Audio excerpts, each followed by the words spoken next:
안녕하세요. 패스트스코어 김지희 대표 강사입니다.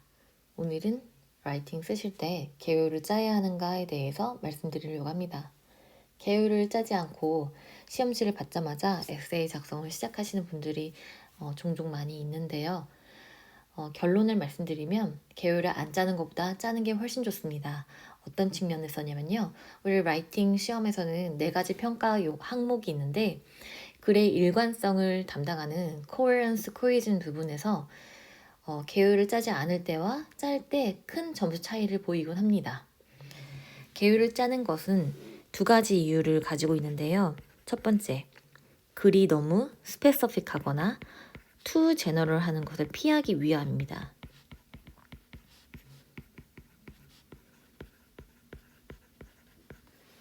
우리가 계율을 안 짜고 문제를 읽은 다음에 바로 글을 쓰기 시작하면요. 바디에서 내가 어떤 입장을 뭐라고 말해야지 예시를 떠올려는 놨어요.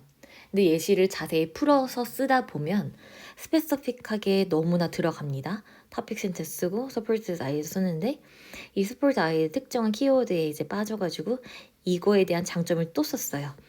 그러면 미묘하지만 내가 크게 알아차리지 못하지만 우리 심사관은 진짜 이 글의 일관성이 너무나 제너럴한가 혹은 이 키워드 특정 키워드에 너무 스페시픽하게 빠지지 않았는가 매의 눈으로 보기 때문에 이것이 이 문장이 약간 무관하다 혹은 관련성이 좀 떨어진다 라고 생각할 수 있습니다.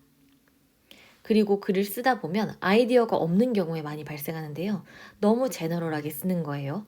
혹은 나의 아이디어가 특정한 구체적인 사실이나 어떤 예시에 근거하기보다는 계속 일반적인 진술로 계속 쓰곤 합니다. 이렇게요. 수준이 같은 수준의 글을요. 그러다 보면 글을 다 쓰고 나서 약간 부족해 보여요. 근데 계율을 짜지 않고 이미 썼기 때문에 시간은 없고 고칠 시간 없고 고치려면 본문 바디 원을 다 뜯어 고쳐야 되는데 그럴 시간 없어서 그냥 내야 됩니다. 글이 너무 스페시픽하게 빠지거나 too general하게 하지 않기 위해서 우리는 계율을 짭니다. 2번째 이유는요.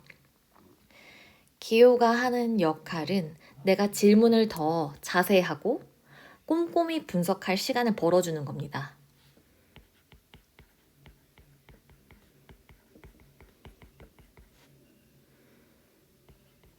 질문을 읽으신 후에 생각만 하는 것과 그 질문에 대한 답변을 써보는 것은 큰 차이가 있어요. 여러분 그냥 우리가 생각하는 것을 생각만 할 때와 나의 예를 들어 봅시다. 내가 살을 빼야지 운동해야지 라고 생각을 했어요.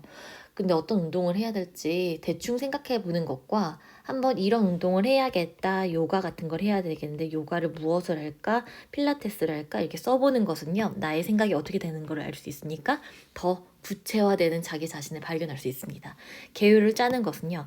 질문에 대해서 키워드를 깊게 생각할 수 있는 기회를 만들어주고요. 그리고 질문에는 중요한 키워드들이 3-4개 혹은 되게 많이 분포되어 있거든요.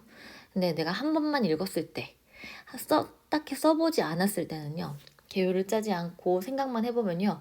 중요한 키워드를 놓칠 수 있어요. 예를 들면 질문에 어떠한 이슈에 대해서 어떤 영향을 끼쳤는지 기술을 하라고 했어요. 근데 그 영향이 재정적으로는 어떤 영향을 끼쳤는지 혹은 사회적으로 어떤 영향을 끼쳤는지라고 기술을 하라고 한다고 해봅시다. 재정 말고 개인적으로 개인에게는 어떤 영향을 끼쳤는지 혹은 사회적으로 어떤 영향을 끼쳤는지 말하라고 했어요. 내가 질문을 듣자마자 너무 심장이 떨리고 나 이거 생각해 본 적이 없는데 진짜 아이디어 안 떠올라서 깊게 짜내고 아이디어를 짜내서 영향력에 어떤 부정적인 영향에 대해서 생각을 해놨습니다. 부정적인 영향과 결과를 내가 생각을 해놨어요. 나 이거 써야겠다. 쓰기 시작합니다. 근데 쓰고 보니까요. 개인 질문을 다시 읽어보니까 내가 생각한 거는요. 개인적인 측면에서 영향력이었던 거예요. 뭘 안 썼어요? 사회적 측면을 안 썼어요. 그러면 우리 태스커 주임한테서 과제 수행도에서 약간 감점이 됩니다. 과제 수행도가 두 가지 측면을 나열하라고 했는데 한 가지만 다룰 경우에는요.